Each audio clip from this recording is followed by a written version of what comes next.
Hi, I'm Mo, and you can drive my car. And I'm TJ, and you can also drive my car because I'm drunk. And this is It's still new to us, damn it. Welcome to A Student Us, Damn It. I'm Mo, he's TJ, we just said, and we're here to watch every movie ever made to be invited to parties. Yes, parties. That's the end goal. That's where we can end up drunk and it's responsible, Yes. right? What if we do all this and we actually do get invited to the biggest party of all time? It's like, you did it! You watched every movie ever, so now you're invited to this party. That would be. And it turns out to just be like us, because we're the only ones that done it. That would be a dream come true. Yeah. First of all, who would host such a party? I don't know. Do you think? Like the King of Hollywood, maybe? It's an actual king. Yeah, actually, King of Hollywood, yeah. Congratulations, Mo and TJ. This is Woody Allen. I'm like, oh, shit. Oh, jeez. What could you imagine? What a waste of a life. Yeah. What a waste of our lives that Yeah. would be. Oh, geez, guys, nice work. You Yeah. watched them all. This is my daughter-in-law. Yes, but that is the point of all this, right? Yeah, I guess so, yeah. Why not? Aside from actually indulging in some art here and there, True. which we've occasionally done. We have. We've said it before. I will always tout this podcast's versatility, its range, rather. Mm-hmm. We've watched Clifford. We've watched Timmy Tricker and the Stamp Traveler. I'm never gonna say the title right, am I? And now I'm just we gonna have- keep on going through my life and be like, what was that movie we watched? Timmy Traveler and the Good Trickster for you. Stamp. And it's gonna be Your brain is actively rejecting that knowledge. It's trying to reject the movie every time I just think about it. Yeah, it's like a bad kidney transplant, and the Yeah. body actively tries to reject it. Yeah. That is what your brain is doing with that movie. Yeah. But I would say you have Clifford, you have this, and then what's the next logical progression? Definitely Drive My Car. Definitely drive my car. Yes. So that is what we watched today. But of course, as always, before we get into that, True. It's now time to enter the banter zone. Oh wait, you're supposed to get a kazoo. fuck. Oh, I forgot. Oh my God, I gotta write that down. Oh, 'cause we forgot. the train leaves the station pretty quickly I know. these days. That's true. Let's see. We totally forgot. I forgot the kazoo, everybody. I'm leaving all this in. We're not. I'm opening a new tab here that just says kazoo, so Kazoo. that I remember to get a kazoo. Yes.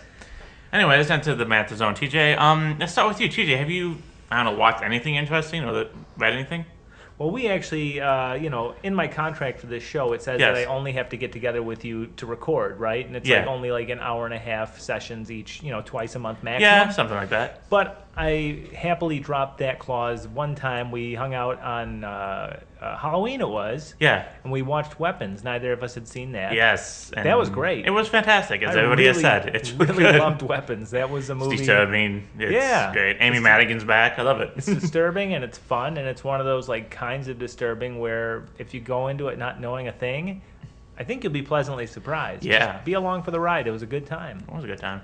I'm excited what Zach Cregger has next. He's doing Resident Evil. Yeah, I was I going to saw say Resident that. Alien, but that's a different show. Yeah, I saw that. That is interesting. Yeah. I did not see him going from Barbarian to Weapons to the video game IP, but frankly, that's in his wheelhouse. Yeah, in terms of I guess games. so. Maybe he just wants to get paid too. I don't know. Maybe He might as well. It could be a contract like, hey, if you do one for us, we'll do one for you. I have no idea. I don't know. You're probably right. Yeah. And there is. It's not like there's not. That's like I know the video game, right? That's like the Umbrella Corporation, or is that? Oh yeah, Yeah, yeah, okay. and Yeah, there's okay. plenty of opportunity for a good Resident Evil movie. A lot of people say that those ones throughout the 2000s are really good. To me, they're okay. The first couple I saw, and they were fine, dripping with that early 2000s aesthetic that I Yeah. don't like though, so I never go back to them. But they're good. They're fine enough. So who knows? It could be entertaining. Let's see, what else did I watch? Last night I watched Double Indemnity finally. Oh. That was on Prime. Yeah, I And watched that in college for my film course one day. Nice, It was really good. Directed by everybody's favorite blinking on Wikipedia director, Billy Wilder. Yes. That was awesome. Starring Fred McMurray of My Correct. Two Sons. My Two Sons. And The Apartment. Yep, that's Yeah. right. And the dickhead who turns on everybody in the Kane Mutiny. Remember? Oh yes. Yep. I forgot about that. So it was him, Barbara Stanwyck, what's his face, Edward G. Robinson. Yeah. Which he always cracks me up because I can't separate him from Chief Wiggum because that was the inspiration. Oh, really? Yeah. So Yeah. like even when he's not playing that character, Little Caesar or whatever, it was specifically the inspiration. I still hear it and it's funny to me. But that was a damn good movie. Yeah, I know Fred McMurray from he's in like not a Disney movie. He's in a comedy with somebody where he owns an egg farm, And I love that movie. It's a fun movie. Farm? An egg farm. Is it a big chicken farm? Yeah, it's just a chicken farm. He owns an egg farm. Okay. He was like a corporate lawyer, and then he's like, I'm going to be a farmer, and then he becomes a farmer. The American Dream. Yeah. Yeah, no, that was excellent, though. I want to say it's called The Egg and I, but it's not. It's not called The Egg and I. We can just call it The Egg and I. The Egg and I. It's called probably The better than whatever it actually was called. Yeah. Let's see, I saw the original Halloween back in theaters. I went with a couple of my younger cousins who had never seen it, and they like modern horror. And I said, well, this is kind of like the granddaddy. You know, this came out before slasher was a term. It was a big deal. Obviously, it still is. They were so underwhelmed by it, and I had to explain, like, you guys have to understand that this was the whole reason why this movie was scary was because back in the day there were no, suburbs where you're supposed to feel safe, right? Yeah. And that's the whole horror of this, is this inexplicable evil coming to the suburbs and just randomly killing people. Yeah. So I think they appreciated it and they were glad they saw it, but they were just like bored. Yeah. What was that one scene in Down Pleasant? Like he scares a kid and he's like, Lonnie, get your ass away from there. Yeah, the kids are messing with the Myers house and he's just bored. That's the funniest part about that movie too, is Loomis typically doesn't actually do anything. He just kind of stands outside the Myers house all night until finally the end he does come to the rescue. Yeah. But how many of those movies is he in? Holy dear God, how many is he in? Yeah, how many is Donald Pleasant in? He's in 1, 2, 4, 5, 6. So he's in 5 of them total. Okay. Yeah. I know Halloween 6. The characters in more, but they do like some deep fake stuff, or they do say actually some really good makeup effects in one of the David Gordon Greens, where they actually found a guy that was on set who just happened to look like Donald Pleasance. Yeah. And they put makeup on him and had him play him, and the voice was dubbed over, and they did a really good job with that. Oh, that's cool. But Pleasance himself was only in 5 of them. Okay. Yeah. I know in 6 there's a director's cut that people say it's way better than the It's original. actually a producer's cut. Producer's cut. And it is better in terms of it actually explores more of the cult mythology. Yeah, that's the Paul Rudd one, right? Correct. Yes. But don't be confused. Both cuts are fucking terrible. Yeah. They're fucking terrible. Yeah, it's like the Albert Pume cut of Captain America that hopefully we'll see one day. That Pretty I heard much. it's better. So Yes, I am interested. That is on my list as well, because Yeah. I am interested in that. Mm-hmm. But no, I think it's funny. Like, I told them you have to watch Halloween 2 now because it's a direct sequel. It takes place seconds after the first one. It's the same night. It's a continuation. And right off immediately, Dr. Loomis has delved into absolute psychopathy. Like, he's just so... It's so funny. Like, he always cracks me up because he's always referring to his patient. Michael Myers is his patient. He's always referring to him as it or the evil or, I could have sworn I remember a line saying like he didn't say anything for years and he didn't really connect with him, but he just saw him there's once something and it was like just that. like I knew he was pure evil. Yep, he had the devil's eyes, the blackest eyes, the devil's eyes. Yeah. But like, just imagine your therapist saying things about that. Yeah. Like, one of my favorite quotes is, "I prayed that he would burn in hell, but in my heart, I knew that hell would not have him." Like, just imagine Jesus. your doctor saying that when you leave the office. Damn. You always wonder like if they have therapy sessions to just keep on just saying these things. Like, no wonder why he became a serial killer. You're nothing but pure evil. Yeah.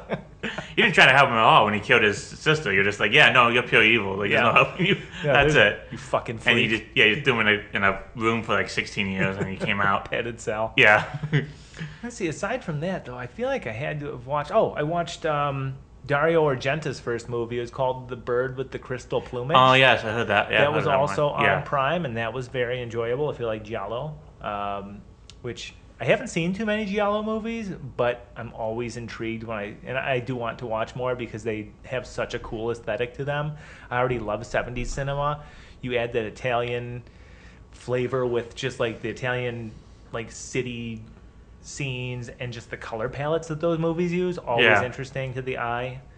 And I always consider like Giallo films, sorry to keep on interrupting you, all right. but like Giallo films, plot-wise, maybe story-wise, not the greatest, but like Dario Argento's so good at shooting film that you're just so encaptured with it that you don't really care what's going on as long as it looks interesting or looks amazing. That's kind of like I felt about the original Suspiria. Yeah. Like, there's a lot in it that just they don't bother explaining a lot. Yeah. It's just a fun little horror movie that will that looks hopefully beautiful. freak you out a That little looks bit. like, It looks beautiful, yeah. Yeah, because I remember, two different directors, but I remember seeing Texas Chainsaw Massacre the first time, and I'm like, this is an art movie. Like, this is, like, you look at it, like, this movie's shot beautifully, it's very, kind of has some experimental shots in it and stuff like that. Like, how the fuck did they make this? And the sound mixing. It's all amazing, yeah. So it's kind of like that, but I think Texas Chainsaw Massacre is, story-wise, better than the Dario Argento films. Some of Dario Argento's films. Sure. Yeah. I could see that. Yeah, there was like an artsiness behind those proto-slasher movies like that, Black Friday, Halloween. Black Christmas, you mean. Black Christmas, thank you. Yeah. Black Friday. There was an artsiness around those that, the Friday the 13th came and made it into a commodified the whole slasher subgenre, and it is what we... For better and for worse, it's what led us to where we are today with that. Yeah. But geez, I should have watched some other stuff. But you know what? For now, I'll kick it over to you. What have you been up to? So it was the Halloween season. It's now past. But watching spooky stuff. My family can't handle horror or won't handle horror. Like, so I've been. For the past, all my life, I've watched, Hocus Pocus every Halloween or, something like that. Sure. And this year just got sick of it. I don't hate Hocus Pocus. I would probably hate Hocus Pocus 2 because I don't know the person who wrote it, but I've heard of her, in the industry. Christine Nagel, that's her name, and she's a very funny person. She's on my favorite podcast, Doughboys, which you should probably listen to other than this one. Oh, boys? Doughboys. Doughboys. Even though they would tell you don't listen to Doughboys because it's also a terrible podcast. But Too modest. Too modest, yeah. So, yeah, but, I don't say I hate Hocus Pocus or I hate Hocus Pocus 2. I'm just tired. I was just tired of the Disney spooky aesthetic, whatever the fuck that word is. Aesthetic. Yep. Yeah, I'm just tired of it. So we watched the first Friday the 13th, which is not a Disney movie at all, but no. I don't know, it's not much. Just said this one's not scary. I did watch that one as well. Actually. Yeah. And you realize it, they kind of took all the artistry out of it, and it's just left the kills, and that's about it. And the kills aren't that interesting. And I would argue that Kevin Bacon getting the arrow through his neck is pretty great. That was pretty good. But I did like the one. Otherwise, you're right. I don't know how she got she hung a person up on the wall. I think wasn't that also in Friday the 13th and also Halloween? Yeah. Yes, it was. The actor, I don't remember the character's name because most of those characters are. There's no names. There's no characterization. The boy, girl 1, boy, girl 2, boy, girl 3. Interestingly, though, the kid that got pinned up by the arrows was played by Bing Crosby's grandson. Wow, that's kind of fun. That's cool. Yeah. Yeah. You're right, though. It's very milquetoast by today's standards. True. And I mean, I love the Friday the 13th franchise, but I make no mistake about what it is. I know exactly what it is. My favorite quote from the one of the executive producers from Paramount over the course of those first 8 movies, he was the closest you get to a showrunner, so to speak. His name was Frank Mancuso Jr. And he had this great quote about how Paramount was famously not proud of those movies, but it just made sense for they tried to end the series with 3 and with 4 and but it just kept making money. Yeah. And so Frank Mancuso called them an exercise in commerce, and that line always sticks with me because it's so true. It's I'd be stupid not to just make it. They're dirt cheap to make. That's been horror movies for the past 50 years. Correct. Blumhouse, you make a film for $2 million, $1 million, they make about $15 to $30 million if they're better than average, and then they just keep on recycling until I guess recently it's fallen a little bit, but horror's coming back a little bit with Zach Cregger and a lot of and Sinners intensely, but Oh, yeah. I think horror is still profitable, but maybe that type of those horror movies because definitely the slashers are because did The Conjuring make money? I don't think it did. I don't think anybody saw the new Conjuring movie. I think people are. I don't know. Maybe the new Black Phone movie did because I heard that was at least good. Yeah. I don't speak for the masses at all, but I'm so sick of franchise movies.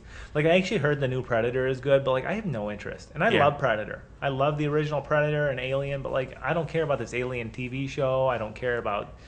I don't know. I'm just if you're gonna go the unoriginal route or just you have to rely on a existing IP, I'm more interested in the Nosferatu, something or the new Frankenstein, which I haven't seen yet. I'd love to, because at least that is telling a timeless story. Yeah, remake of a film from the 1920s that's trying to bring it into more the 21st century with his own style and stuff. Sure. Like that. Yeah. That I'm okay with. But we do. Goddamn. Like I was thinking about. I started actually watching the first. I watched the first half last night before I had to go to bed of In the Heat of the Night. Yeah. With Sidney Poitier. Mm-hmm.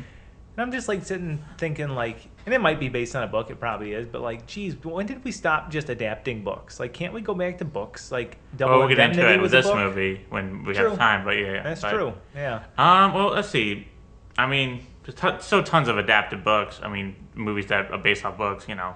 I mean, they still have a whole nomination category for it in the Oscars, so it's not like you know, people adapting books is dead, but I think people are just missing. I think the big problem of like now, of course, we talked about this before, and countless other of two white guys podcasts talking about movies have talked about this before. But you know, it's just like the way movies are now. Franchises are the big thing. Yeah. You know, I think we say now it's kind of dying down, but really it hasn't. I mean, there's still going to be like 4 new Marvel movies, some Star Wars movies coming out in 6 months, correct? The Mandalorian and Grogu. Oh yeah, that's right. That's happening. I think. Forgetting about that. Yeah, I know. My frustration really lies instead with the film going public. I mean, that really is the problem. We want like our movies. We want our like superhero movies. We also want like hardcore dramas, like back in the '90s. You know, we want to see the Pelican Brief. You know, we want to see a horror movie. We want to see the Pelican Brief. We want to see like a fantasy movie. We want just different types of movies. Right now we're getting the same one over and over again. Oh my god! So that's the problem. Yeah. So we just want like, you know, because, you know, I'm not saying I'm a huge like fan of drama, of like adult drama movies, but some of them are the best movies ever made. Oh, and also, sure. you know, we just kind of miss them. Like we miss grown up movies. Like, I don't know, like, you can't really explain it that way. But anyway, going off on our tangent, I was saying, watching Friday the 13th. So after we watched Friday the 13th, I'm like, okay, what movie should I watch next? I don't want to watch anything, you know, like Disney or like Goofy right now. So I'm like, okay. I was like, The Evil Dead. I'm like, perfect, the original one. We'll watch that one. And that one's kind of weird. So we're watching it, and then we're getting into the movie, and I realized, wait, is this the one where she gets raped by a tree? Yes. And then the scene happened. I'm like, yes, this is the one she gets raped by a tree. So basically, my sister and my brother and saw that scene, and I love that we're so internet.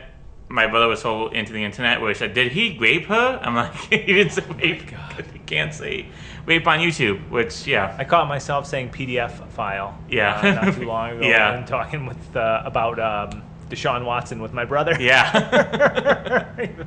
Yeah. Oh my god. Yeah. Then I realized that, and then we stopped watching the movie. Not because of that. We just, I don't think they were ready for it. To be clear, I don't think Deshaun Watson's actually a PDF file. I don't know why his name came up. And yeah. Just don't want to get sued by, you know, God forbid Deshaun Watson listens to this. Yeah. True. What if he does? What if you blew it, dude? You fucking fumbled the bag, you idiot. Justin Tucker, you're a dummy too. Yeah. Fucking morons. Yeah. Oh my god. What is going on with sports stars these days?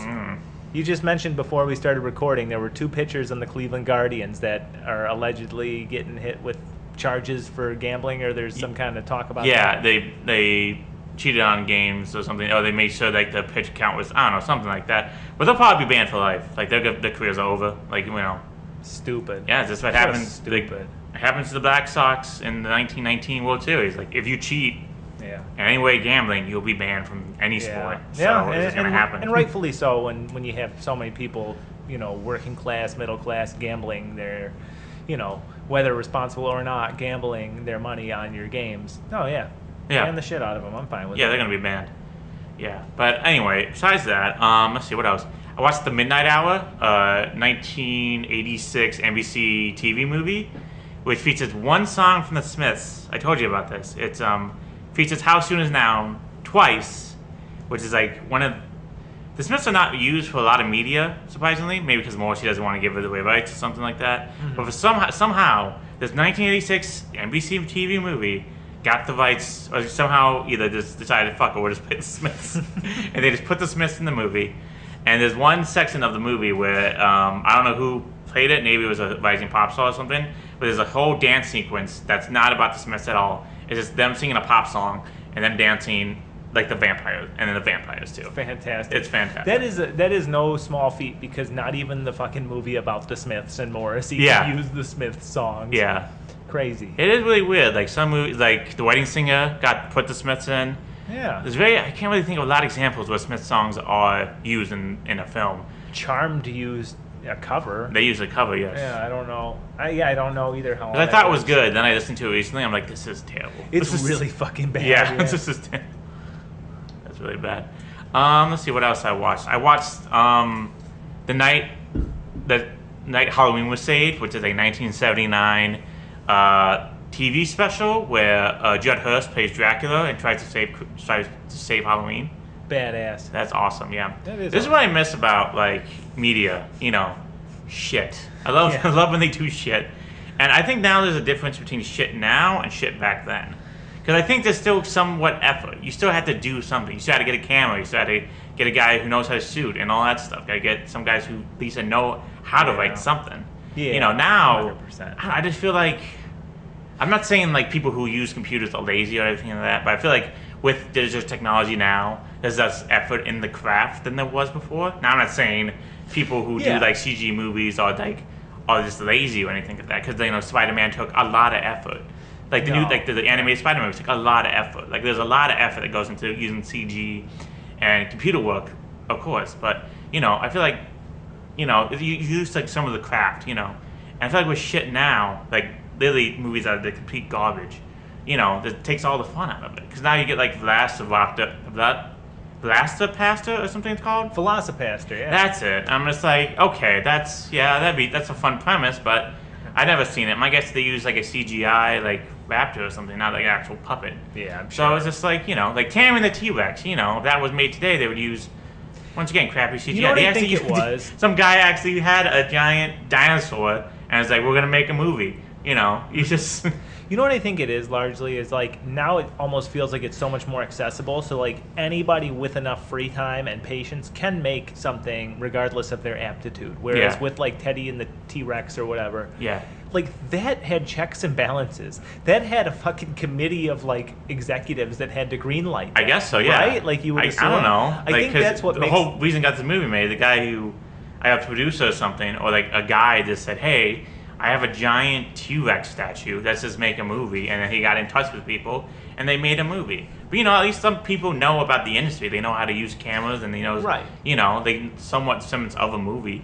And the movie's still terrible, but I don't know. I feel like some of the charm of shit movies have gone away. There was technical competence and narrative malfeasance. Yeah. And now it's like you can have both sides of it being really poorly done. Yeah, because you can't really think of like I watch so on Halloween, in the morning I like to watch like old kid TV specials and stuff like that. There was a show called Wishbone. Yeah. You never heard of Wishbone? Of course. It's about a talking dog who retells the tales of the great stories of America or of the literary world.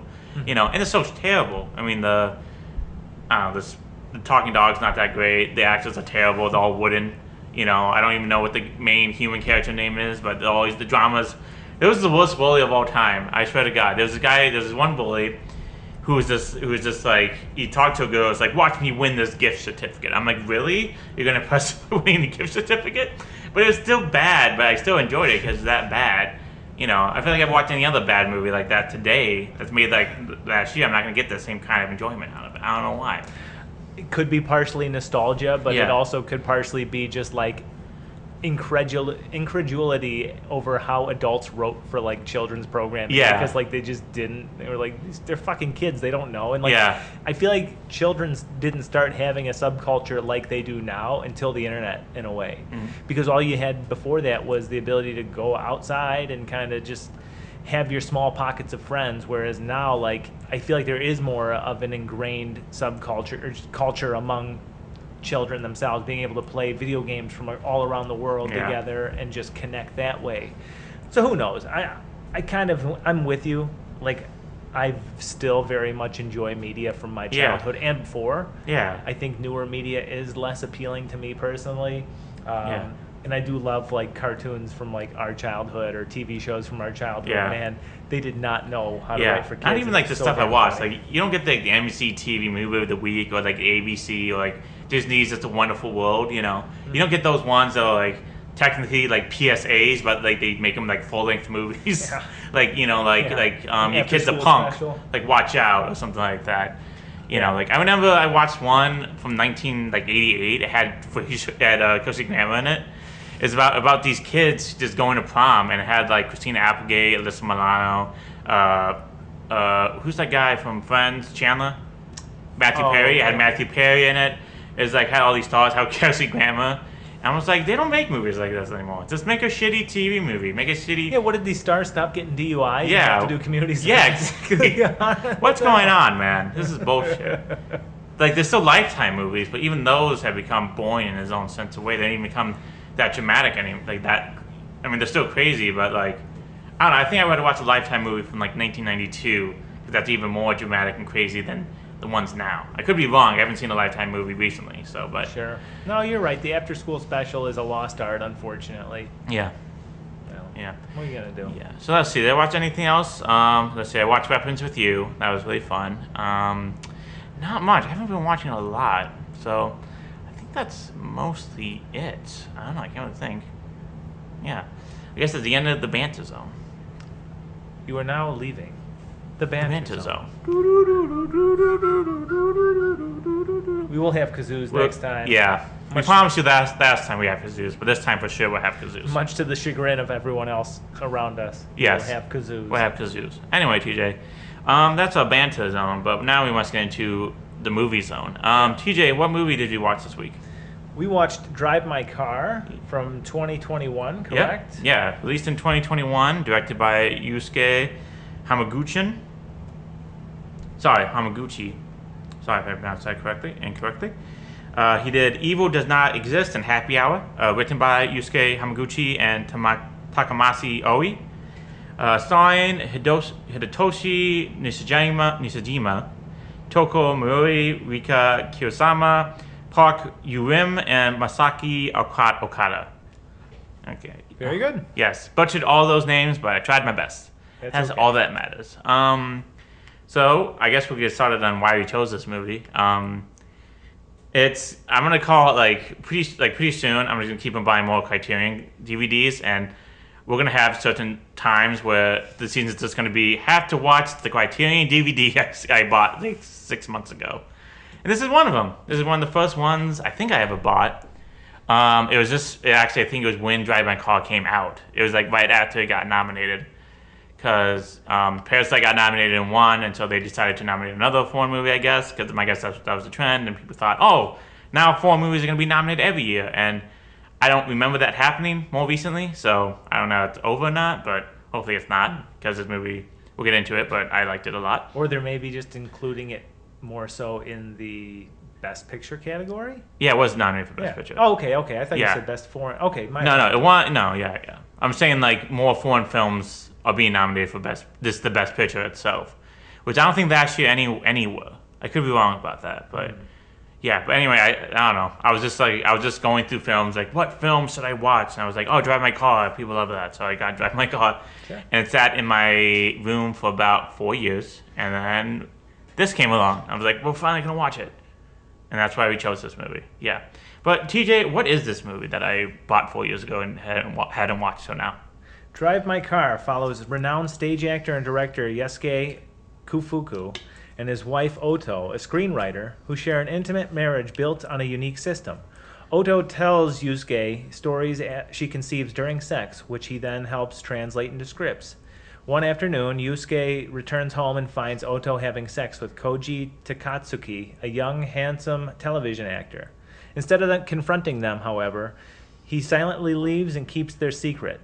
Soon after, Oto unexpectedly dies of a brain hemorrhage, leaving Yusuke with unresolved feelings about their relationship, his knowledge of her infidelity, and her mysterious creative process. 2 years later, still wrestling with grief, Yusuke accepts a residency in Hiroshima to direct a multilingual production of Chekhov's Uncle Vanya. The residency requires him to be chauffeured in his beloved Saab 900 Turbo by the young reserve driver Misaki Watari. Yusuke insists on using his car as he prepares for plays by listening to audio tapes of Oto reading the lines for Vanya. During auditions, Yusuke is surprised when Koji shows up, the actor he found having an affair with his late wife. Yusuke casts him in the challenging lead role of Vanya, hoping to both challenge the young actor and perhaps find closure about his secret with Odo.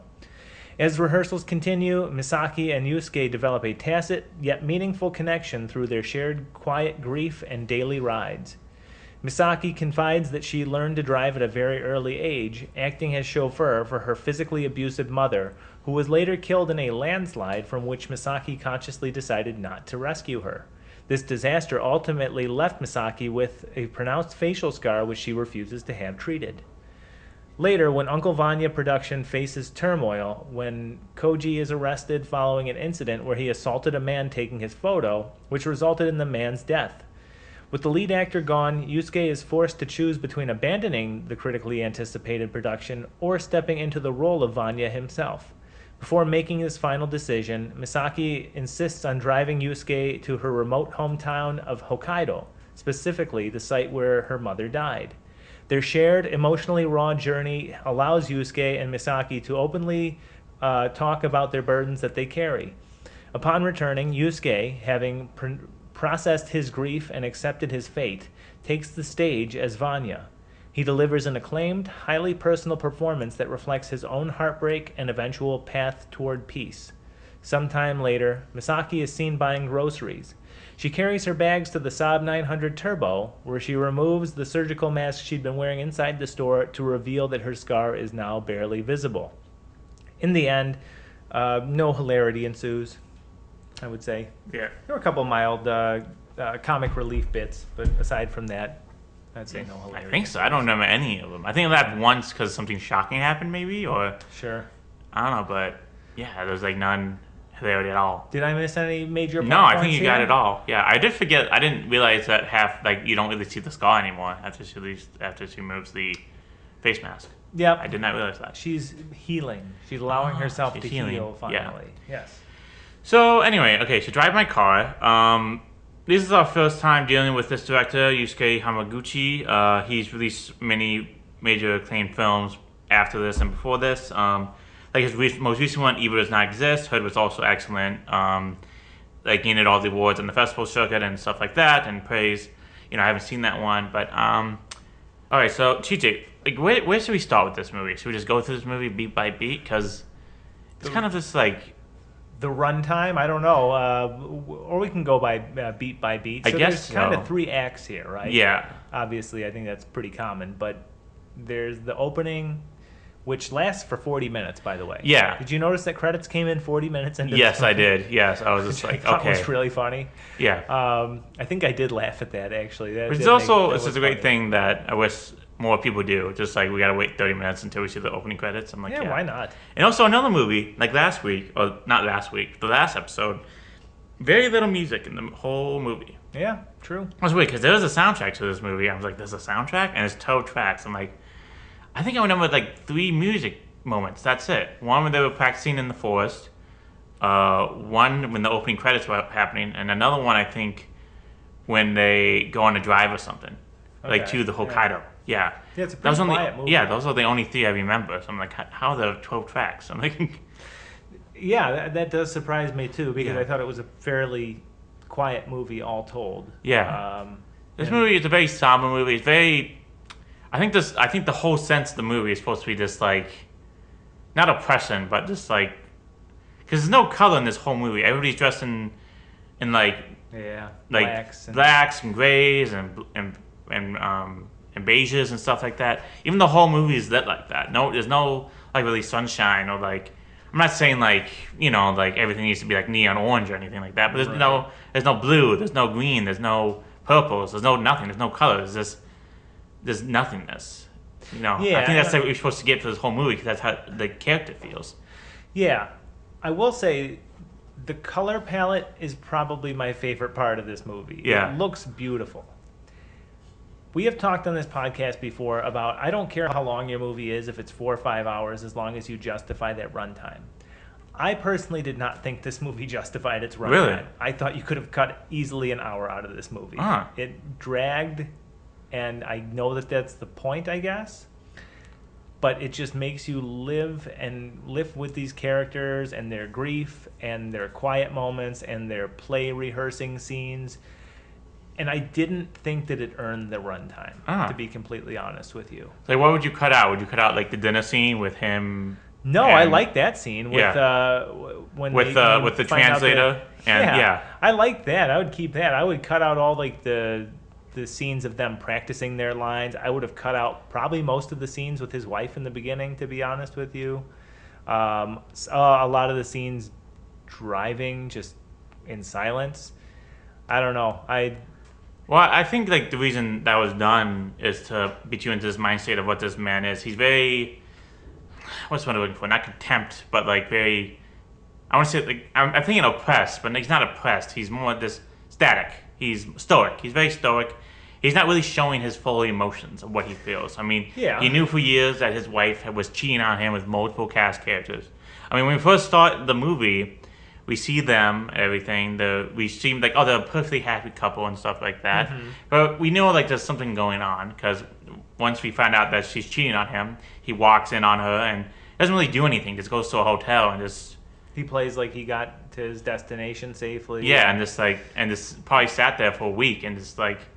Yeah, and then kept on going. Yeah. But then when they first have sex, I realize this while they're doing it. Like, you can see when he's initiating, like, you see, like, there's nothing on behind her face. Like, when they're in the passion of it all. Okay. And I believe she's trying to do that when she takes control. But I think even he realizes that there's no passion in it either. Maybe she's just trying to get a story, or maybe there is passion behind it, but... He's just feeling the pain of being cheated on so much that he just can't take it. I do think that she loved him. Yes, I do think that they both loved each other, but like it's like his driver says later, like she just, your loved ones will do bad things to you. Yeah. Like, and that's, I don't know, maybe part of what didn't gel with me in this movie is that I kind of already like have accepted some of the lessons it's trying to teach. Mm. Like this movie to me boiled down to a 3-hour like it is what it is allegory. Like people are imperfect, including those around you, and having I've been in a relationship where I was cheated on and then ended up staying with the person because you want to make things work and you think that you actually still have a connection, and it's tough. It definitely is tough.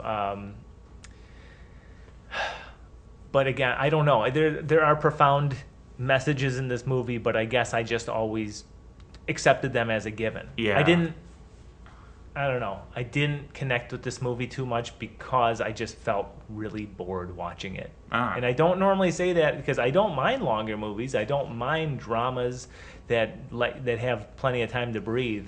I thought this had way too much time to breathe. And I thought that all the characters were like the exact same. And I don't know. I don't know. It was tough for me to kind of differentiate. I'm trying to think if that's the point, because I don't know. This movie is about how your partners aren't necessarily the perfect people who you want to be. It's also about expressing who you are or the sadness you feel inside you. Because the whole look of this movie, the way it's shot, the way everybody's dressed, is to show release what you have, or release what you feel inside. Like when he's at the very end, when he's breaking down crying with the driver and Kaido hugging each other, she's saying, "I should have screamed, I should have yelled," because when he first saw them cheating, I thought, oh, he's gonna, start getting angry or something. Like, that never happened. He never really expressed his true feelings or his true sadness or hatred. Yeah. They never really dealt with it until maybe they were gonna deal with it when she died, but she died before anything could happen. And now he has to live with the regret of 1, maybe not confronting her, 2, not being honest with her, and 3, maybe not trying to help each other to see what's going on in the situation. Why she's cheating on him with multiple partners? Like, why? To be fair, he doesn't know that she cheated on him with multiple partners. He just saw the one, and then later when he's talking to the actor that he knows she slept with, then he says that she did it all the time. Yeah. My read of that situation was maybe he was trying to make Koji, the actor, jealous. Like, hey, you're nothing special. Maybe. She did that could be it too. Because that was my read of it. But I mean, realistically, she could have just been a promiscuous executive that did do that with a lot of people. I mean, that's like you said, when the driver was saying maybe there's no connection at all. Maybe there's this she didn't do it to hurt you. She just did it because she wanted to. Maybe there's no there's no reason why. Yeah, and I think that those were the strongest moments of the story. Were basically the final act when he and his driver get into that and start openly bearing, their wounds. Yeah. I think that's where the movie's at its strongest, and I do think, again, you could have cut a shitload of this out. Yeah. That's just my opinion. I know a lot. Afterward, I logged this on Letterboxd, and this movie has a ton of praise. And I'm happy. I think a lot of the reason why that might be is, we all go through, at some point or another, moments where we do suffer heartbreak or that,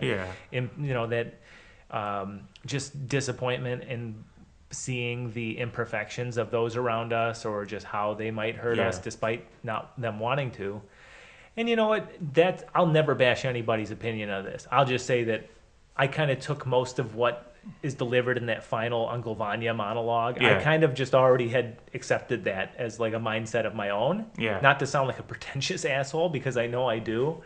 And so I just was like left just relieved that the movie was over. And again, it's nothing against the movie itself. It just was... Yeah. I think I'd already reached all those conclusions naturally throughout my life. Yeah. Well, it was like beautiful. I think also like the movie's not telling about like how he doesn't hold everything, but like how society is holding everything. Because like when you think about it, like every character in this movie doesn't really show a lot of emotions, or like like the people who run the festival, the director. You have the woman and the man who's a translator.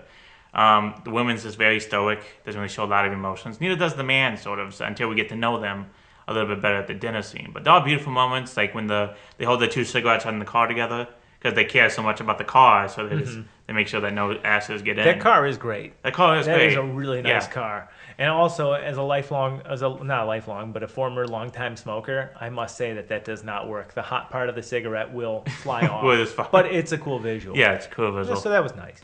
Yeah.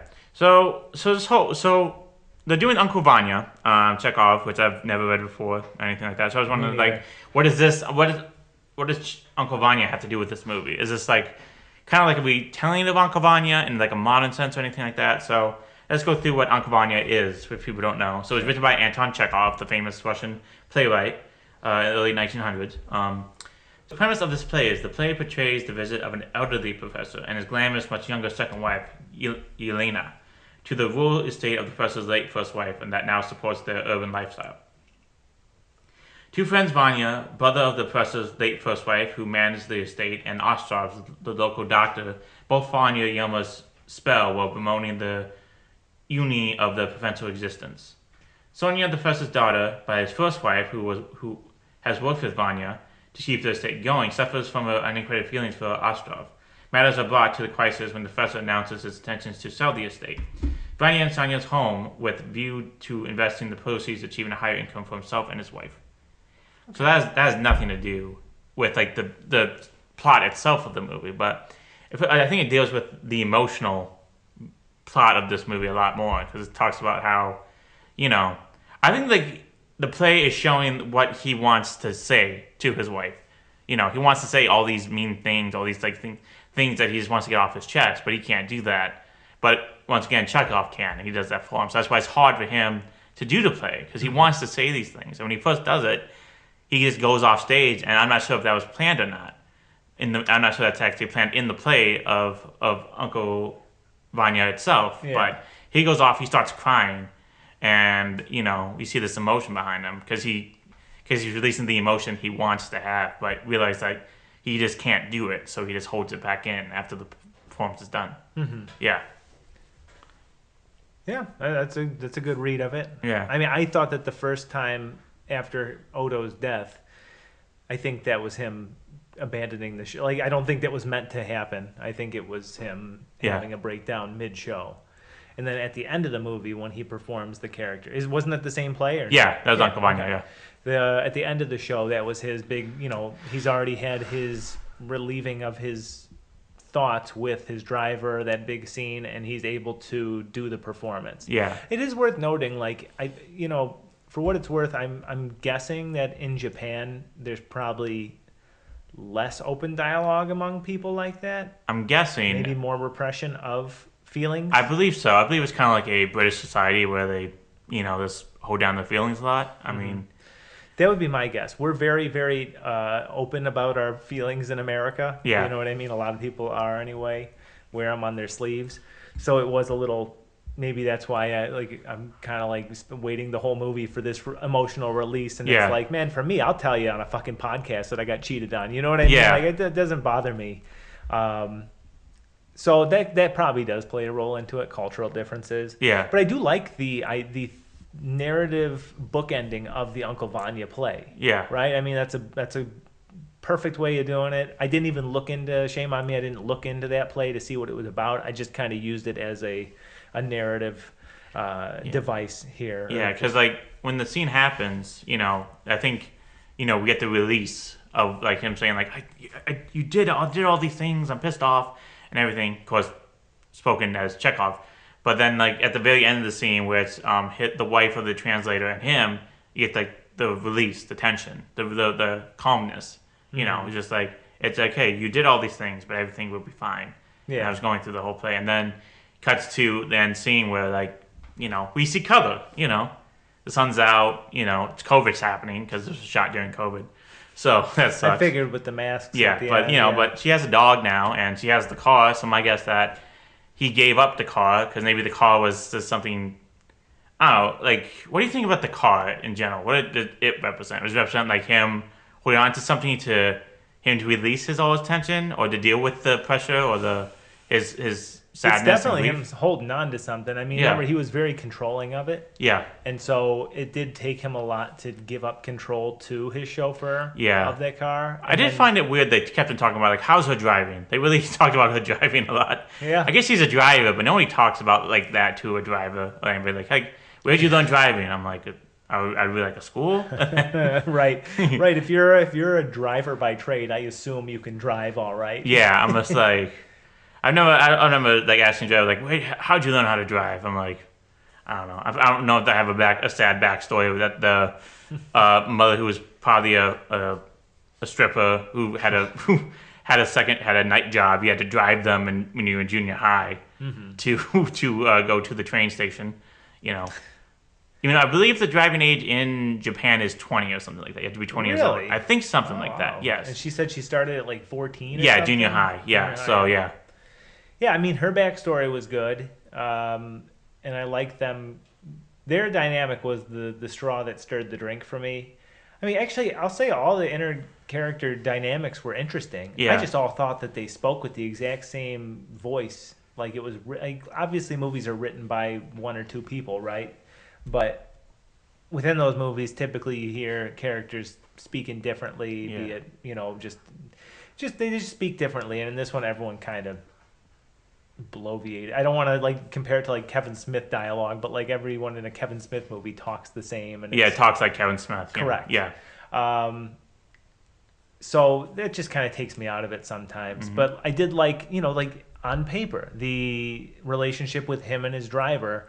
It's brilliant. They both have this trauma that they need to get over with. He never got to confront his wife about the way she wronged him, even though two things can be true. They can still love one another, and she could still be in the wrong for doing that. It was. She consciously decided not to save her mother and lives with that guilt, even though her mother was a shitty person to her and physically abused her. I liked the interpersonal, like the drama between Yusuke and Koji, the actor with whom his wife cheated, and him, basically saying, there's a good character, they're a good antithesis to one another, because Yosuke is like super cool and calm and collected to a fault, where he's not able to voice this with his wife when she was still alive, right? He can't do that.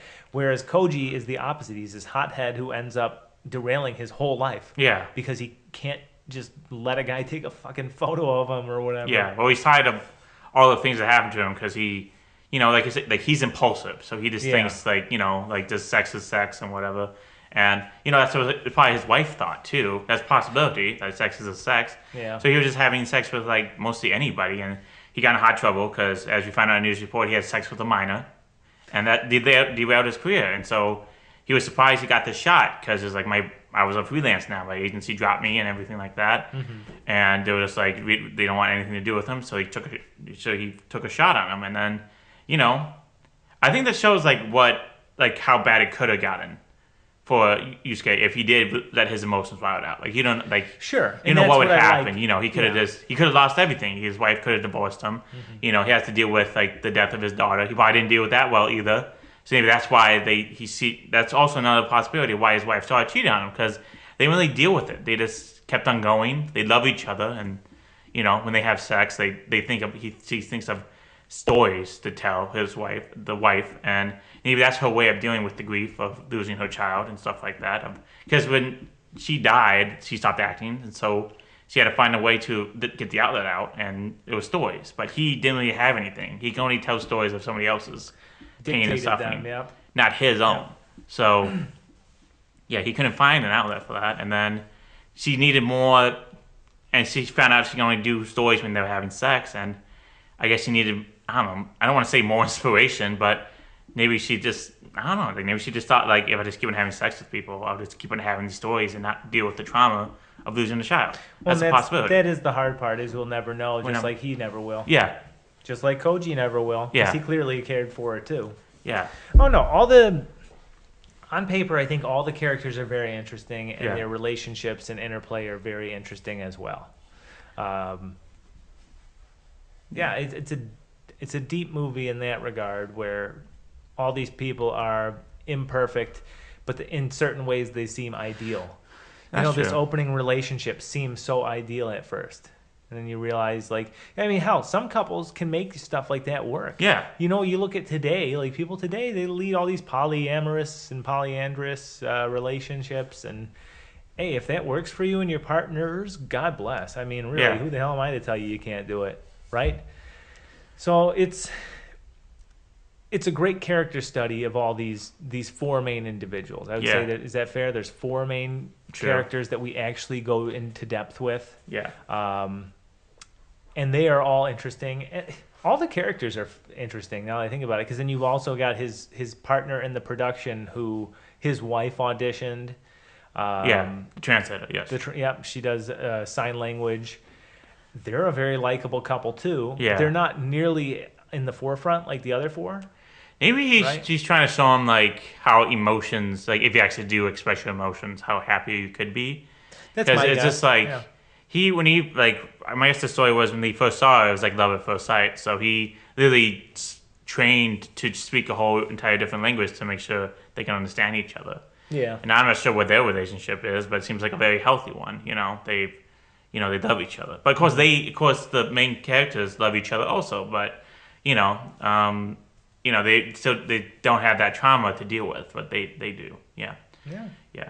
I do agree with you on like the characters are interesting and all that stuff, and the story is absorbing. I would say I was very absorbed by the film. Would I say I have that like special feeling inside that you get when you watch like a movie you love? You just feel it deep down inside you. Not really. I was absorbed in the story of the movie, see what angles and turns it would take, and stuff like that. Because I wondered like what's going on. How come we never come onto his wife and stuff like that? And then we find out later on what's happening. But I wasn't absorbed by. I was absorbed by it, but I wasn't like emotionally invested in it. I would say. Sure. Yeah. I can understand that. So it was like it was like reading a story in general. It's just like you're investing in it because you're absorbed by it. Like I'm reading a detective novel from a guy from Seattle. He was a lawyer and stuff like that, and it's like very like normal detective stuff. Like there's always a lady in distress. They fall in love with the main guy. I wouldn't say I was emotionally invested in that story, but I am absorbed in the story to like want to keep on reading. I kind of feel like this is the same thing with this movie. I'm absorbed in the story of this movie, but not feeling emotionally connected to these characters. It's a good way of putting it. Yeah. Yeah, I would probably kind of agree with that statement. I don't think there's much to talk about this movie. I don't know. Like, can we figure? Because I think we talked about most of it. Because I think that's the main thing of the movie. It's just like we get these characters, we understand the reason why they do these things and stuff like that, and that's mostly it. And that's kind of what didn't work for me. And again, this movie's getting all the love, and I'm not trying to poo-poo that. I am just saying that for me, you could have told this you could have gotten across for me the same exact things that I took from it in a lot less time. I felt like Elaine at the end of The English Patient, which is a movie I famously liked a lot. So I have no problem with dramas that are long or a little overindulgent. It doesn't bother me, but this one just for some reason just was. It was just very long. It felt its runtime, and I thought that it needed to be paced a little more interestingly. It just featured too much of the mundane. My thing. That's possible. And if that's the artistic intent, then that's fine. I'll never, it's better than any movie I'll ever make. Yeah. But I think it just featured too much of the mundane for my taste. That's okay. That's understandable. That's it. Yeah. I don't know. To be honest, I did watch this movie in 2 parts, one at night and the next in the morning. So I did not get the full experience if you watched it in one go. So I would understand that because I actually took a long break for it. Sure. So maybe that's why it didn't feel that long to me because I actually took a break. But I understand. I'm kind of disappointed that this is not going to be like an hour and a half episode. Like I'm gonna keep track of like good movies we do and then how long the episode is compared to Tommy Traveler and the Tramp Stamp, what the fuck it's called. I was like, we talked about that movie about an hour and a half. This one's only an hour. Tommy Tramp and the Tramp Stamp. Yeah, Yeah, no, to be clear, this is a far more... Yes, far superior movie than Tommy Traveler or whatever the fuck that movie is called. I never gonna get that movie by title right anymore. Doesn't matter. It doesn't matter anymore. Yeah. Don't even bother. Yeah. The director did want Drive My Car, the song, in this movie, but once again, way too expensive, and I don't know if you could find the right spot for it. Yeah, I don't know where that would have fit in. Yeah, exactly. That would be tonal whiplash. Yeah, that's true. But of course, maybe the mundane is the point of this whole thing. Everybody's just in a mundane world that we don't really express how we really feel, and so if that happens, then we're stuck in our own trauma that we can't get out of. Yeah. So we keep acting mundane until we have a breakdown and we can't do the things we love anymore, which him is acting. Yeah. Yeah. No, that's probably. I think that's probably what the intention was. Yeah. And hey, this reverberated with a ton of people and a ton of critics. True. Yeah. Good. All right. Speaking of adaptations, this is based off a short story by Haruki Murakami. It's called from a collection called Man Without Women. It's basically stories about men who lost women in their lives, whether from death or other men taking them. So it stars a actor named Kafuku. It sounds like Count Dooku for a second. But Kafuku, he's a veteran widow actor, hires a driver to chauffeur him around Tokyo due to his license being revoked by DUI and glaucoma. So the drinking aspect's really taken out of this film. Yeah. Maybe because they don't want to show him like dealing with it in a different way. So it's just they just want to show him not dealing with it at all. Yeah, I guess. That's a possibility. So like during the trip, he tells her tales of a wife's extramarital affairs. One being where he befriended a actor she hooked up with, and they started forming a friendship, and they decided just drinking around Tokyo and bars and everything, but couldn't find any evidence that they were cheating on each other. He also never learns his wife's motives. And then also the same thing happens in the story. Happens in ending. Masaka notes that perhaps his wife's having an affair had nothing to do with love, and there was good enough reason to do so. After coming to his proposition, he falls asleep as he continues driving. So obviously that didn't happen.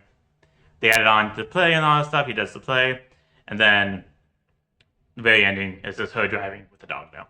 Yes. But I don't know if that's her dog or the dog of the interpreter and the deaf woman. So I do not know. Oh yeah. Yeah. I figured it was a new dog. Yeah. But I think it's the new dog. Yeah. There's no way that the interpreter's giving up that good boy. That's true. That's a possibility, yeah. So that's pretty significantly different then. Yeah, definitely. I mean, there were bar drinking scenes, and I guess instead of like trying to be friends with the guy, I was just trying to figure it out, like why he cheated on her with him. So. Yeah. They definitely did not emphasize any alcoholism. No. For what it's worth. I don't know. I guess to show that he's still not dealing with it, even if drinking. I mean, I'm not saying drinking is a good way to deal with it, but it's still dealing with it in a way, It is. It's something that a lot of people understand, at least. Yeah, that's true. Yeah. Yeah. So I guess that would be our representation of Drive My Car. A good movie, I would say, but I don't know. You just have to know what you're getting into. That's true. If you got to watch it in pieces, watch it in pieces for sure. That's true. I guess we'll get into final thoughts of it. Like I said before, I was absorbed with this movie, but I didn't really feel a connection to it. Will I watch this movie again? I don't know, probably not. I mean, it's not really. It's entertaining. The acting is really great. It's shot beautifully. I get the story. I get what it's trying to tell me and stuff, and anything like that. But I guess I'm not connecting with it because I don't know. Because we're Americans and we like, I'm not speaking for all of America, all Americans and stuff, but I put my emotions out there a lot. And, like if something bad happens to me, usually I would tell the person or something. I don't really keep it inside. And maybe that's why I don't really connect with it like that. That's a possibility. But I would consider this still a good movie. I would still say if you want to watch a good emotional movie about people trying to deal with their trauma, then I would suggest this movie. I would give it like 3.5 stars out of 6, maybe. I think that's what I'm going for. All right, there you go. Yeah, it's an objectively really well-made movie. I just don't think, like I've been saying, I don't think it resonated with me, or just it resonated as redundant to me. I can see why it would appeal to a lot of people, especially people who've dealt with like grief, like super complex forms of grief that maybe I've been lucky enough not to deal with. But I think it touches on some profound ideas, like, without profound yet kind of simple ideas, like life is, it's tough. Love can be rewarding and devastating. Our loved ones are capable of being, hurting us, obviously. Grief is tough universally. I do think that these are good ideas that are certainly worth exploring. I did just feel like this movie it ran too long for my taste. Yeah. Wallowed in the mundane stuff a little bit too long. Mm-hmm. That said, I really, we've watched far worse objectively on this show. That's true. For my own personal taste, I'm going to give it a 2.5 out of 6. I know that sounds harsh, but I certainly, I'm not even going to say I don't recommend it, though, because if so many people do enjoy it, go watch it. Yeah. You might find it to be an incredibly cathartic experience, and I hope you do. Sure. I thought it was a bit of a slog for myself. Yeah. But sure. That's just me. Well, now it's forever in my grasp, because I'm probably never going to sell it. I don't know. Because mostly because I'm just lazy. So I was just like, I'm going to have so many DVDs of like, this movie is okay, and then keep it on my shelf forever. That's what it's there for. That's true. People will come by and they'll say, wow, this guy watches some serious stuff. This guy watched Drive My Car. Wow, this guy knows art. Yeah. That's true. So I guess we'll get into the award ceremony of it all. So this was nominated for Best Picture, nominated for Best Writing Adaptation Screenplay, and Best International Feature Film. Would you be surprised this was the COVID year, TJ, where everybody was insane? Wow, I would not be surprised. And would you also be surprised that this is the famous slap Oscars? Would not be surprised Yes, this is the one. I don't know when that happened. I'm like, oh, it happened. And then they're like, wait, did they do the Best Actor yet? They have not. So he could still win an Oscar. And then I woke up the next morning like, he won the Oscar. He did it. He won it. He stabbed Chris Rock and then won the Oscar. That was pretty crazy. Yeah. And that obviously overshadowed everything else. Yeah, that's true. Yeah. And then Hollywood changed forever for the better. No, it didn't. What the fuck did he win for again? He won for King Richard. He was Vanessa Williams' father. That's right. That's true. A movie we have not seen. We probably will, but probably gives an amazing performance if he won the Oscar for it. So yeah. It's gonna be interesting. So this won for Best International Feature Film, which I don't know, possibly it deserved. I mean, I haven't watched any of the other ones, but this is a really good movie. It was well crafted and really told an emotional tale. For sure. Yeah. So Best Picture of the Year was Coda, which is the Apple movie about a daughter of 2 deaf parents. Oh, okay. Yeah. Yes. Then there was Belfast, Don't Look Up, which I do love one review on Letterboxd that says like, how the fuck was this nominated with Don't Look Up? Which means like, how the fuck did Don't Look Up got nominated? And this was also nominated with it. It's kind of weird to see to consider these two were nominated for the same award. True. I think this is like one of the downfalls of like the 10 Best Picture nominations, because you gotta fill it. So if one year is not as high as the other years, then you're gonna get some ones that people are gonna ask like, why was that nominated? They probably Don't Look Up is one of those movies because it was like, I like The Big Short. I watch clips for it constantly because I find it interesting. But that Adam McKay movie did not work out. I think the only thing I remember is that Leonardo DiCaprio played a professor from Michigan State, which I know that because I listen to sports radio, and that's what the sports radio guys remember about it. And that's about it. So yeah, it's not one of his best movies, Adam McKay. So yeah. But it still was nominated for Best Picture. True. Drive My Car, and then you got Dune, King Richard, Licorice Pizza, Nightmare Alley, The Power of the Dog, and West Side Story. Okay. So not a bad year. I mean, I don't know if Coda should have won. I don't know if Coda, like, it's one of those movies, once again, is it going to stick with your, like, commercial relevancy or like pop culture relevancy forever. Of course, I would say like, do all these movies really do it? I mean, I don't remember Belfast. That was like probably a foreign film or a film that of historical drama. You know, Don't Look Up. People don't remember that because that would be a good movie. Drive My Car, foreign film. People in probably film circles remember that film, but not the majority of film going artisans because that goes into telling of like, should you nominate films that are considered to be art or films that are also popular and considered art? That goes into the whole discussion about that. Then you got Dune, which is a big hit, but once again, big hits don't really become Oscar winners anymore, so it's not going to be no. Plus, I would say like Dune is good, but I would much rather watch the David Lynch Dune than that Dune. But even though Dune Part 2 is better than both those films, so yeah, King Richard, only known because Will Smith's that Chris Rock that night, and people are probably going to be like, what film was he nominated for? And they look it up and be like, oh, King Richard. Like, what's I already that? forgot about yeah, that. Exactly. Movie, honestly. Yeah, Licorice Pizza, remember, because it's a PTA film, but it's not one of his most popular ones. I mean, the one he's doing right now, one better after another, is blowing that one out the sky. That may actually win the Best Picture this year. So people can remember that more. I mean, it's not probably even the best PTA movie. I mean, so no, definitely not in the top 5. Yeah, so yeah. Then you got to remake a Nightmare Alley, which Benicio del Toro. Is that who's doing it? I forgot. Who does the? Is that his name? Yeah, it's Benicio. Not the actor. No, Guillermo. Guillermo del Toro. That's who we're thinking of. His films are very creative and all that stuff. I don't think they're very memorable because who remembers, like The Shape of Water, that one Best Picture? God, people are gonna forget about that. Frankenstein. It's now. I think it's gonna be nominated, but it's one of those things that's gonna plop on Netflix. People are gonna forget about it. And then you got Pinocchio. Same thing.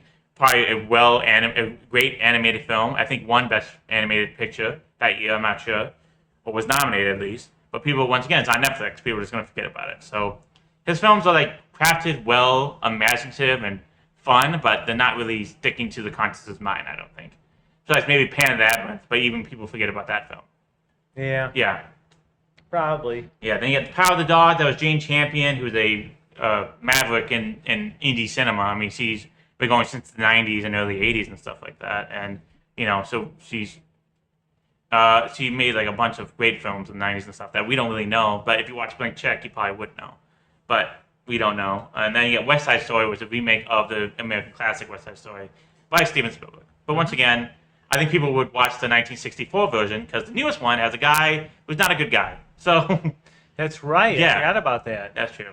So, yeah, I would say this was a mixed up year for movies. Yeah. 2021, especially since COVID happened. So I kind of am. I do think that they need to cut the amount of films nominated for Best Picture. Yeah. I really do. Yeah. 10's too many. Because then you get like this thing. You get a bunch of juggled mess that movies are good, but not really memorable, such for Doom. But that's because it's a franchise. Yeah. Yeah. Agreed. So Best Writing was Coda, which won. Drive My Car, Dune, The Lost Daughter, and The Power of the Dog. And then Best Foreign Film, which it won, was Drive My Car, Flea, The Hand of God, Luana, A Yak in the Classroom, which is a movie I definitely want to see, and The Worst Person in the World, which I think is more remembered today than actually Drive My Car. That is interesting, isn't it? Yes, that's true. So yeah, it's really mixed up years for Oscars, but that's because a global pandemic destroyed everybody's consciousness and nobody could see movies. Good times. Yes, great times. We remember those times greatly and we loved them. COVID. Poor movie theaters still haven't bounced back yet. No. I think they have. I mean, there's been multiple $1 million, That's things. true, but yeah, like Weapons, Sinners. I mean, we're never going back to what it was before. Like even before COVID, it wasn't. Yeah. I don't know. Did you see the 5 times the Freddy popcorn bucket? I did not. Oh, you can remove the face and the mask and stuff. Everything. Eyes glow up. It's coming back. Cool, yeah. Nice. That's one thing I'm glad that AMC still does. Imaginative popcorn buckets. So. Yeah. That's great. Gotta have something to bring the people in. Yeah. Ebert did not review this film because he is unfortunately passed away, but somebody from Ebert's website did, and they say, quote, "There are no flashbacks in this spanning humanistic epic, a choice that concedes with theme that what's ahead and not what's in the rearview mirror. The past characters come alive, not in visions of who they were, but in the product of who those experiences and who they are now. In the delicate, patient touch of Hamaguchi's directing, character cease to be idealized perfections made up of words and ideas on the page of the script. The transmutation into the bodies of the cast members happened by osmosis. It appears to be, in part, not patronizing wisdom, but an empathetic revelation that feels lived in. It's also a tearful ride in which the destination is a spiritual confrontation with oneself. Drive My Car devastates and comforts through its lyrical poetry of the sorrow from which we run, the collisions that awaken us, and the healing gained from every bump in the road. That's well said. Yeah, which I agree with. Yeah, definitely. I feel like we had more like passion for Tommy Tricker and the traveling stamps or something. It's easier to make jokes. I know. At least. Yeah. So the top 10 films of 2021. You'll love this, TJ. Spider-Man: No Way Home. Shang-Chi: The Legend of the Ten Rings. Number 3, Venom: Let There Be Carnage. 4, Black Widow. 5, F9: The Fast Saga. 6, The Eternals. 7, No Time to Die. 8, A Quiet Place Part 2. 9, Ghostbusters Afterlife. And 10, Free Guy. Oh boy. Yeah. Where do you rank No Time to Die in the Bond echelon? It's on the lower middle. Yeah. It's not very good. That's not the last one, right? That's the second to last one with No, James it's the Spader? last one. No Time to Die. That was the one where he dies in it? Remy Malek, yeah. Oh, really? Yep. I really like that one. Huh. I mean, to be honest with you, I like all Bonds. Yeah. I would rank it. I just think so much more highly of all the other. I did enjoy it too, to be honest with you, but the fact that I remember little of it now, despite having seen it twice, that's concerning to me. I'd have to rewatch it, I guess, to give it a fair assessment. Yeah. But I find something good about every Bond movie, honestly. That's true. Love them all. That's great. Okay, well, I guess we'll spin the wheel and see what we got. Due to a Kill sucks ass, though. Oh, yeah. Oh, my God, that movie's rough. Great song, though. Yeah, it is a good song. Yeah, definitely. sure. That's true.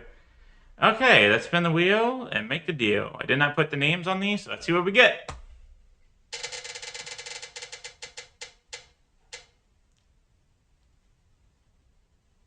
Number 1. TJ, what was your number 1 film?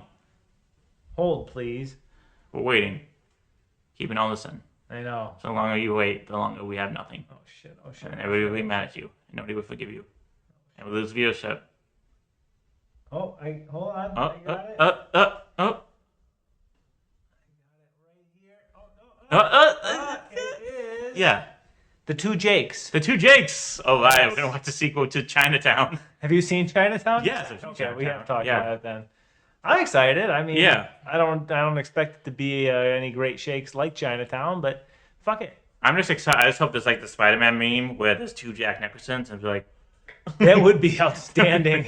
I think the 2 Jakes is about there's 2 guys that are exactly that, just Jack Nicholson from What the hell is going on? What the hell is here? going on here? You look just like me. Yes. Okay, well, that's our show for everybody. Hope you enjoyed it. If you like us, please like, subscribe, and do whatever you need to do to listen to the show. We're on Spotify, we're on SoundCloud, and we're on YouTube. If you like us, please comment. Tell us what we're doing wrong. Tell us if we should make this more episodes like Tommy Tricker and the Traveling Stamp or whatever the fuck it is. That's the most popular episode. And then we're not talking about serious movies. So please like, subscribe, do whatever you need to do. So I'm Mo, and you know what? Take my car. I don't care anymore. And I'm TJ, and I'm going to take that car right to the liquor store. Okay, see you, everybody. Hope you have a nice day. Bye. Adios. Bye. Here's Robert Mitchum playing us out.